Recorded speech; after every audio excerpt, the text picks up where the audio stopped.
আমি জানি না আপনারা কে কে নিয়তিতে বিশ্বাস করেন, বাট আমি কিন্তু নিয়তিতে বিশ্বাস করি। আমরা যত কিছুই প্ল্যান করে করি না, কিন্তু সব কিছু আমাদের প্ল্যান মতো হবে না।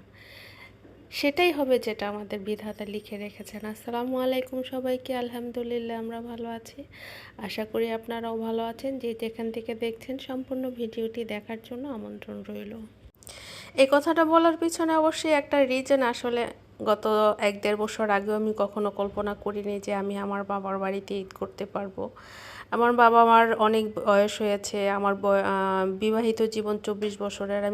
আমি আমার বাবা মার সাথে ঈদ করতে পারিনি, কিন্তু ভাগ্যচক্রে গত রোজার ঈদটা আমি আমার বাবা মায়ের সাথে করতে পেরেছি।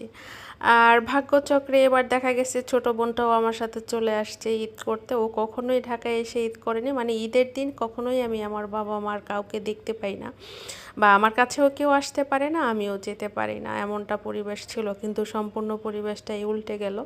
এবার ছোট বোন আমার সাথে ঈদ করতে আসছে। ঈদের পরের দিন আবার আমরা সবাই মিলে বড় বোনের বাসায় চলে আসছি। এখানে যাদেরকে দেখতে পাচ্ছেন এটা হচ্ছে আসলে আমার বড় বোনের ফ্যামিলি। বড় বোনের হাজব্যান্ড, তার 2 ছেলে, ছেলের বউ আছে, বাহিরের গেস্টও আছে 2 জন। যাই হোক, এই হচ্ছে আমার বড় বোনের সংসার। আসলে বড় আপার রুচির প্রশংসা করতে হয়, যেটা আমাদের মধ্যে মানে বড় আপারই মনে হয় সবচাইতে বেশি। বড় আপা এত বেশি পরিপাটি, এত বেশি গোছানো আর এত বেশি পরিষ্কার যে আসলে তার বাসায় গেলে এমনিতেই মন ভালো হয়ে যায়।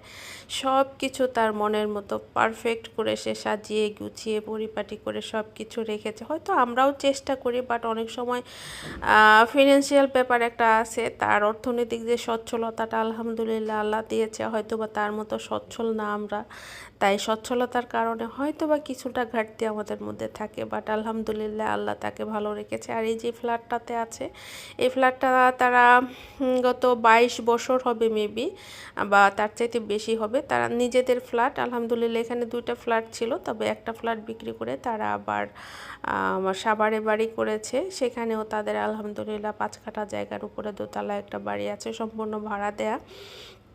আর এই ফ্ল্যাটটাতে তারা নিজেরা থাকে। আর এইটা হচ্ছে আমার ছোট ভাইগনার রুম। আর এর আগে তো ড্রয়িং ডাইনিং দেখালাম। আর এই হচ্ছে আমার বড় বোনের বেডরুম। আলহামদুলিল্লাহ তাদের রুমগুলি বেশ বড় এবং দক্ষিণমুখী ফ্ল্যাটের সামনটা খালি, এতটাই পরিপাটি সাজানো গুছানো, পরিবেশটা এতটাই সুন্দর। আসলে কেউ সামনে থেকে না দেখলে বুঝবে না। আর এই হচ্ছে তার বেডরুমের ভিতরে এই গাছগুলি। অবশ্য এই জন্যই বললাম যে আসলে তার রুচির প্রশংসা করতে হয়। তার মধ্যে এতটা পরিপাটি করে আমরা করতে পারি না। আসলে তার এখন অনেকটা সময়ও আছে, যেটা সত্যি কথা। ছেলেরা বড় হয়ে গেছে, বড় ছেলে বিয়ে করেছে, তারপরে ছোট ছেলে পড়াশোনা করতেছে, ফ্যামিলিতে কোনো ঝামেলা নাই। আর এই হচ্ছে তার বারান্দাটা একেবারে গাছে পরিপূর্ণ।